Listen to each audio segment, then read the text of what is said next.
So look, as we move from diabetes, we're going to move to another happy subject of cardiovascular disease, which is the next biggest health concern in Southeast Asia. So 3.9 million deaths in Southeast Asia are caused by cardiovascular disease every year. Tobacco, alcohol use, reduction in physical activity, high blood pressure are all parts of this problem. And this one actually affects Indonesia the most. So almost 70% of the population in Indonesia have an issue or potential problem that could deliver into cardiovascular disease. So before, again, we talk to the panel, let's hear from Clarence from Indonesia. Hi, I'm Clarence. As a 35-year-old, I've been dealing with high blood pressure for a while now. And my doctor just told me it's time to make some serious changes. He recommended that I quit smoking, which I know won't be easy, but it's necessary if I want to avoid future health problems. He also suggested cutting back on salt, so I've stopped adding salt and sugar to my meals altogether. The challenge though is figuring out how much salt is already in the foods I eat. I never realized how tricky that could be, but I'm committed to making these changes for the sake of my health and my family. So Oliver, I'm going to come to you first on this one. So this is something that I have arguments with at home all the time. My partner is Filipino, and he uses fish sauce like water and no salt.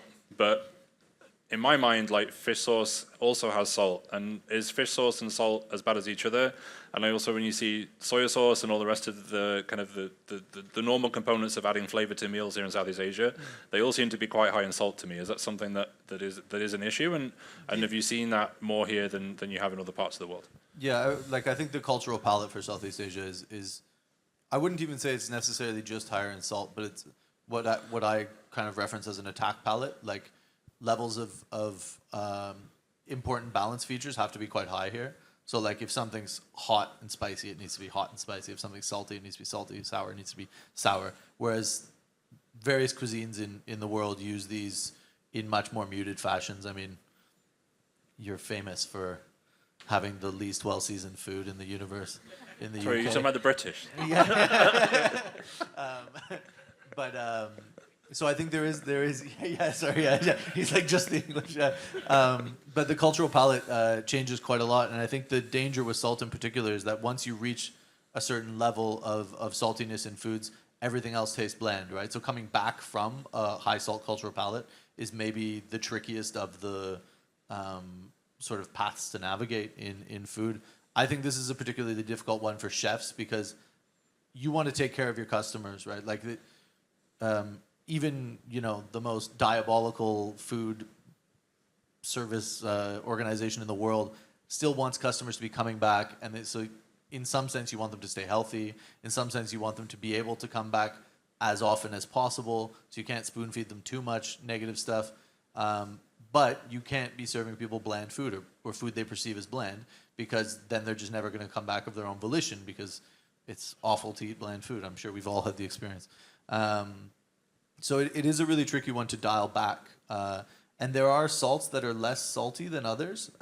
Like, I know there's some Finnish scientist that's developed this salt that's like somehow less damaging to your body than others. But to the point about fish sauce, soy sauce, and sort of table salt, I don't know that there's any like super meaningful difference in terms of what they do to your cardiovascular system. I mean, fundamentally, they're just affecting your blood in the same fashion. But yeah, this is a really tricky one to navigate, I think. There's not, as far as I know, and maybe one of you will have an idea, but there's not really a salt replacement in the same way that there's a sugar replacement that gives you the sensation of having seasoned food versus just salt itself. Yeah, I might add to that. Look, there is like a lot of science being developed around how we perceive salt from a neurological perspective. So that's an exciting space to see, can it help with the reduction in sodium? But when we look at blood pressure... I'm just imagining someone going like they're eating a super bland meal and like pushing a button to make them feel like it's seasoned. I think it's more about like layering the flavor in different ways, like the front hit, the initial saltiness of food. But there's a lot of really cool science going on there. But when we think about blood pressure, right, we need to reduce sodium. Southeast Asia, We know that the World Health Organization has said that they're eating double the amount of sodium than the required amount, so we definitely do need to reduce that. But there are other elements of the diet that we can look at to help with our blood pressure as well. So sodium works in a dual fashion with a mineral called potassium that we get from fruits and vegetables. So if we increase our potassium levels, it can help counteract some of that sodium within the blood. And that's a particular element of what we call the DASH diet. That's the diet that's recommended for people who have high blood pressure. So there's a lot of really good research around that. So reducing sodium, but also increasing our fruit and vegetable intake can support the health of consumers there. So there's another, it's not all doom and gloom. We can look to add benefits into our meals as well. So it's bananas and fish sauce. You heard it here first. That's I feel like that's going to be an excuse used in my house very regularly moving forward. So Aoife, just follow up on that. So in terms of cardiovascular disease, is there any like early symptoms or early signs that people need to be aware of in terms of the cardiovascular space? So obviously cardiovascular disease is quite a significant disease where you would get a heart attack, stroke, there's various elements of that, and it's the number one killer globally. So we really need to take this seriously.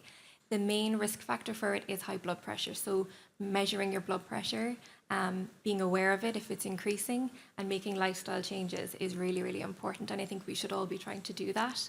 Physical activity, reducing smoking, again, reducing the sodium as much as we can, but increasing fruit and vegetables. They're all key things that we can be doing. And it's just on that piece, so we talked about salt. The physical activity space is a piece that I kind of interested in, because as we see people using technology and spending more time in front of their computers, like physical activity is declining. But is that something that you think is going to be a continuing trend into the future, or is someone going to have a reaction to it, or in around that space? Before I answer that question, I just realized why Asians eat mango with salt. I've never understood that. It's a fabulous flavor profile, but then I get it now. But to the point on physicality, right? I think it's an interesting provocation, especially in futures work that I do. We like to look at the extremes of what will happen, and so with the introduction of lots of AR and VR, we're really seeing kind of that extreme of somebody doesn't have to move to do anything.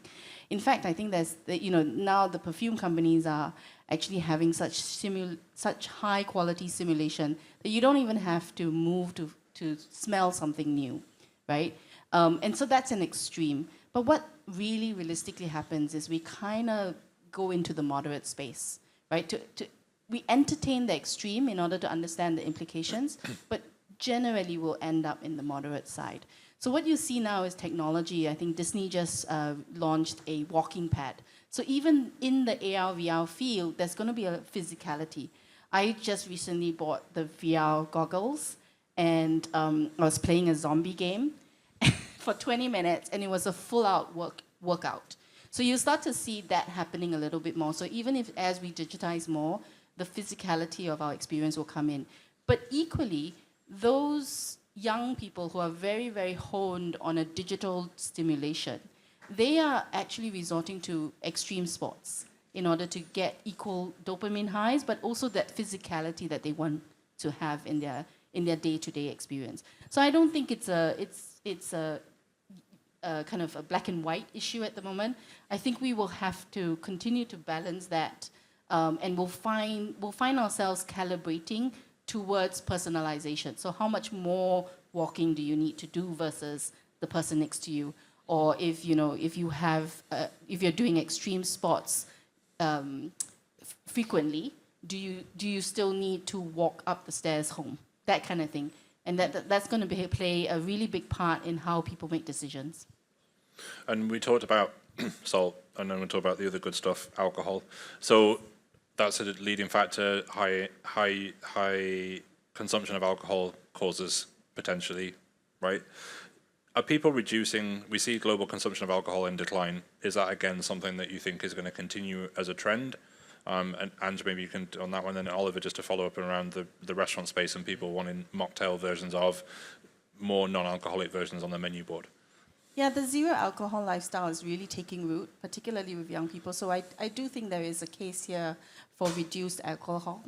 And I think what will happen is actually that what we're trying to do as kind of all of us together as we choose less alcohol is actually to extend our health span, right? So our livers last longer, and our heart lasts longer, and that's the thing. So most people are now saying, okay, I'm not gonna drink every day. I'll just drink once in a while, because it still is pleasurable, and it will still give us a little bit of a hit, but at the same time, we'll start to take more measured decisions around it.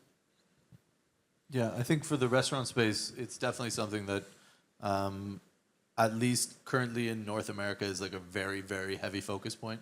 At the James Beard Awards in New York, they were like, it was the most mentioned topic when people were talking about the future of F&B, was that people have to have really good, either low ABV or no ABV alternatives. I think that market space is a bit tricky. There's like a lot of players that have moved into it with limited success, in that I think people imagine low and no ABV to sometimes be creations of bartenders or chefs sort of territory, whereas the beverage systems like Non or Seed Lip, which are sort of analogs for a gin or a wine, are receiving mixed sort of consumer pickup, especially in the retail space.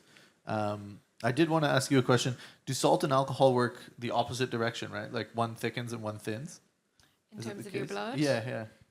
Yeah, I never thought about them together, but yeah. Is there is there a balancing act we can strike with these two to limit heart disease? It's like, Now you just found out why a margarita works. Is that like the thing, is it? but yeah, certainly in the food service space, you're increasingly seeing, especially at the top end, people with these massive tasting menus of no or low ABV as opposed to pairings, and I think that will continue and will get more and more interesting. Yeah. I just wanted to add to that, because there's a culture of the dry high at the moment, which is, I love to drink, not so much because I have alcohol, but because I love the conviviality around being people who just want to let go a little bit. And I think it's very interesting, because you see culture start to separate the two. And so you'll have non-drinking drinking parties, where people still enjoy kind of the sociality of it. And that's what's really interesting about food service, because you can deliver on that experience without having to kind of compromise the health issues as well. And because you can control so much of that experiential elements as well.